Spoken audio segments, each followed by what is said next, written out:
జగన్మోహన్ రెడ్డి గారు పదవి పోయి 10 నెలలు అయింది, కానీ ఇప్పుడు కార్పొరేటర్కి ఎక్కువ ఎమ్మెల్యే తక్కువ అనేటట్టు పవన్ కళ్యాణ్ గారి మీద వ్యాఖ్యలు చేస్తారు.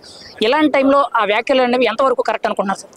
పవన్ కళ్యాణ్ గారి కోసం మాట్లాడి జగన్మోహన్ రెడ్డి గారు పోల్చాలంటే పవన్ కళ్యాణ్ గారి కన్నా దేంట్లో ఎక్కువ కాదు ఆయన. దేంట్లో ఎక్కువ ఆయన చెప్పాలి. ఏమైనా అందంలో ఎక్కువ, లేకపోతే ఏమైనా హైట్లో ఈయనకన్నా పొడవా?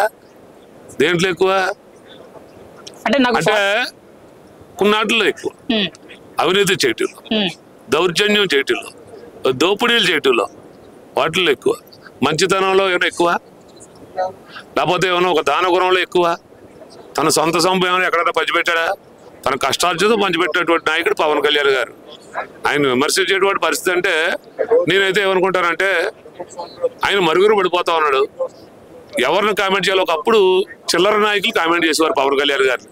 ఎందుకంటే పవన్ కళ్యాణ్ గారిని కామెంట్ చేస్తే రాష్ట్ర వ్యాప్తంగా మనకి ఒక ఇమేజ్ పెరిగిపోతుంది, అందరూ మనల్ని గుర్తిస్తారనేటువంటిది ఒక చిన్న స్థాయి నాయకులు చేయడం మేము చూసేవాళ్ళం. వాళ్ళు తద్వారా పేరు సంపాదించుకునేవారు, పవన్ కళ్యాణ్ గారి పేరు చెప్పుకోరు. మరి మన ముఖ్యమంత్రి చేసినటువంటి వ్యక్తి, ఆ స్థాయి వ్యక్తి మేము అలా మాట్లాడటం అనేది కరెక్ట్ కాదని అనుకుంటాను సార్. ఇప్పుడు ఎలక్షన్ పెడితే నాకు 40% ఓట్ బ్యాంక్ ఉంది, నేనే మళ్ళీ ముఖ్యమంత్రిని అయిపోతాను, చంద్రబాబు నాయుడు బిర్యానీ పెడతానని చెప్పి ప్రజలు పిలిచి మోసం చేశారు, నేను బంగారులాగా పలవ పెట్టాను అంటున్నారు. అసలు ఏంటి సార్ ఆయన మాటలు ఏంటి, ఆ వ్యవహార శైలి ఏంటి అంటారు? 11 ఆవిర్భావ సభలు జరిగాయి ఇప్పటి వరకు. ఇది 12వ ఆవిర్భావ సభ. 11 ఆవిర్భావ సభలు ఈ రాష్ట్రంలో పవన్ కళ్యాణ్ గారు నిర్వహిస్తే ఎవరైతే జగన్మోహన్ రెడ్డి గారి ప్రభుత్వం ఏదైతే వైసీపీ పార్టీ ఉందో 11 సీట్లకు పరిమితం అయింది. 11 ఆవిర్భావ సభల కోసం. 12వ ఆవిర్భావ సభ జరిగితే పార్టీ పరిస్థితి ఏంటో మీరే ఆలోచించుకోండి. అంటే ఫ్యూచర్ లో వైఎస్ఆర్సీపీ పార్టీ స్టాండ్ ఎలా ఉండబోతుంది అంటారు? జగన్మోహన్ రెడ్డి గారి మాటలు కానీ ఇవన్నీ కూడా. వైఎస్ఆర్సీపీ పార్టీ స్టాండ్ నేను చెప్పాను, జనసేన పార్టీ స్టాండ్ అడగని నేను చెప్తాను ఏంటో.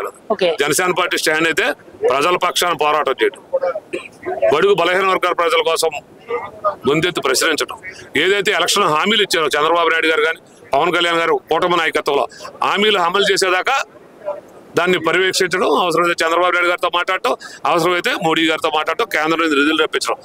ప్రజల అభివృద్ధి, ప్రజల యొక్క సంక్షేమమే జనసేన పార్టీ స్టాండ్. సార్ ఇప్పుడు జగన్మోహన్ రెడ్డి గారి పక్కన ఉన్న నాయకులు మెయిన్ గా ఒక రకంగా చెప్పాలంటే కుడి భుజం లాంటి విజయసాయి రెడ్డి పార్టీలోని పక్కకు తగ్గిపోయి ఒక కోటరీ ఉంది, దాన్ని పక్కకు తప్పించాలి, ఒక మాయలో బతుకుతున్నారని చెప్పి ఆయన కొన్ని విమర్శలు చేశారు. ఇది రాజకీయాల్లో కొంత సంచలనాత్మక మార్పు. మరి రాబోయే రోజుల్లో వైఎస్ఆర్సీపీ ఇంకా దిగజారిపోయే ఛాన్స్ ఉందంటారా? మీరే చెప్తున్నారు కదా, జగన్మోహన్ రెడ్డి గారు తర్వాత వ్యక్తి కింద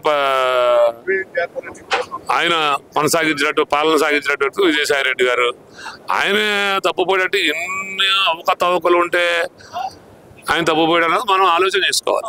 ఆ పార్టీలో ఎన్ని అవకతవకలు లేరు. ఎందుకంటే ఆయన ఆడిటరు, ఆయనకి అన్ని విధాలుగా కాసినాడు ఆయన.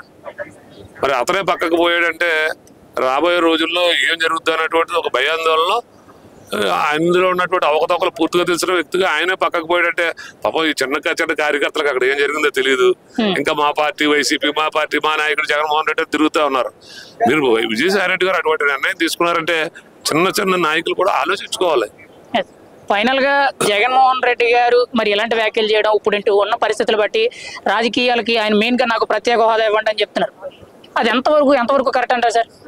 ఏమంటే ప్రతిపక్షంలో ఉన్నప్పుడు మాట్లాడటం కాదు, 5 సంవత్సరాలు అధికారం ఇచ్చారు. నిజంగా ఆంధ్రప్రదేశ్ రాష్ట్రం మీద ఆయనకి ఏమాత్రం అభిమానం ఉన్నా, యువకుల మీద అభిమానం ఉన్నా, పారిశ్రామికంగా అభివృద్ధి చెందాలన్నా, యువకులకు ఉద్యోగం రావాలన్నా 5 సంవత్సరాల్లో ఆయన మరి ప్రత్యేక హోదా గురించి ఏమైనా మాట్లాడారు ఎప్పుడైనా? ఆయన యొక్క ద్వంద్వ వైఖరి ఈ రోజు అధికారంలో లేడు, మళ్ళీ అధికారం కావాలి, దానికోసం ఇటువంటి మాటలు మాట్లాడతారని అనుకుంటా ఉన్నాం.